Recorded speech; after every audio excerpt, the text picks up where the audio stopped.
সাবেক সেনাপ্রধান জেনারেল আজিজ ও সাবেক আইজিপি বেনজিরের ঘটনায় সরকার বিব্রত নয়। অপরাধী যত প্রভাবশালী হোক সরকারের কোনো সহযোগিতা পাবে না, কারণ আইন নিজ গতিতেই চলবে বলে জানিয়েছেন সালমান এফ রহমান। সকালে সচিবালয়ে এক সভা শেষে সাংবাদিকদের প্রশ্নের উত্তরে তিনি এইসব কথা বলেন। কলকারখানার ঝুঁকি চিহ্নিত ও নিরাপত্তা নিশ্চিতে নিয়মিত পরিদর্শন করবে জাতীয় কমিটি জানিয়ে তিনি বলেন, পার্কিংয়ের স্থান বাণিজ্যিক কাজে ব্যবহার করা যাবে না। বিস্তারিত জানাচ্ছেন তরুণ বেগী।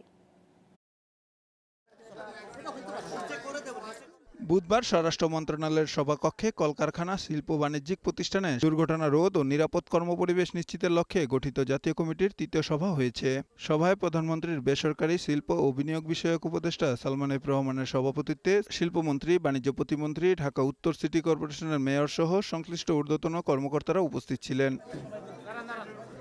সাবেক আইজিপি বেনজির ও সাবেক সেনাপ্রধান জেনারেল আজিজের বিষয়ে তিনি বলেন, আইন তার নিজের গতিতে চলবে। কেউ আইন ভাঙলে প্রভাবশালী হলেও কোনো সহযোগিতা করবে না সরকার। আর এমপি আনারের হত্যা প্রসঙ্গে তিনি বলেন, এ ঘটনা দুঃখ পেলেও তদন্ত না হওয়া পর্যন্ত মন্তব্য করা ঠিক নয়। ওবায়দুল কাদের সাহেব কিন্তু ক্লিয়ারলি বলেছেন যে যদি কেউ আইন ভঙ্গ করে থাকে তাহলে আইন অনুযায়ী ব্যবস্থা নেওয়া হবে। এখানে কিন্তু সরকারের কোনো রকমের কোনো এম্বারেসমেন্টের আমি কিন্তু বিশ্বাস করি না হবে।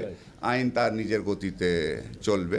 তিনি বলেন, ইকোনমিক জোনের বাইরে থাকা কারখানা বন্ধের বিষয়ে কেউ আপত্তি দেয়নি, তবে নতুন কারখানা ইকোনমিক জোনে তৈরির নির্দেশ দেওয়া হয়েছে। আমরা কিন্তু কোনো সময় আমরা বলি নাই যে কারখানাটা অলরেডি আছে ইকোনমিক জোনের, মানে আপনার বিশেষ অর্থনৈতিক অঞ্চলের বাইরে তাদেরকে বন্ধ করে দেওয়া হবে, এটা কেউ বলে নাই। আমরা বলবো যে যদি নতুন কেউ ইন্ডাস্ট্রি করতে চায় তাহলে আপনার সেই অঞ্চলের বাইরে করতে পারবে না। শিগগির বিল্ডিং রেগুলেটরি অথরিটি করার আহ্বান জানিয়ে সালমান এফ রহমান বলেন, ইনস্টিটিউট অব আর্কিটেকচার ও ইনস্টিটিউট অব ইঞ্জিনিয়ারের তালিকাভুক্ত ব্যক্তির অনুমোদন ছাড়া ভবন নির্মাণ করা যাবে না। ওদের লিস্ট দিবে এবং ডিসি যারা যখন দিবেন তারা দেখবে যে প্ল্যানগুলি দিয়েছে, যারা এই তালিকাভুক্ত যারা আছেন তাদের সই আছে কিনা যে ডিজাইনে। এছাড়া পার্কিংয়ের স্থান বাণিজ্যিক কাজে ব্যবহার করা যাবে না জানিয়ে তিনি বলেন, কলকারখানার ঝুঁকি চিহ্নিত ও নিরাপত্তা নিশ্চিতে নিয়মিত পরিদর্শন করবে জাতীয় কমিটি। যেখানে পার্কিংয়ের জায়গা যেটা করা হয়েছে সেটা পার্কিংয়ের জন্য যেন ব্যবহার হয়। তরুণ বেগী, গ্লোবাল টেলিভিশন, ঢাকা।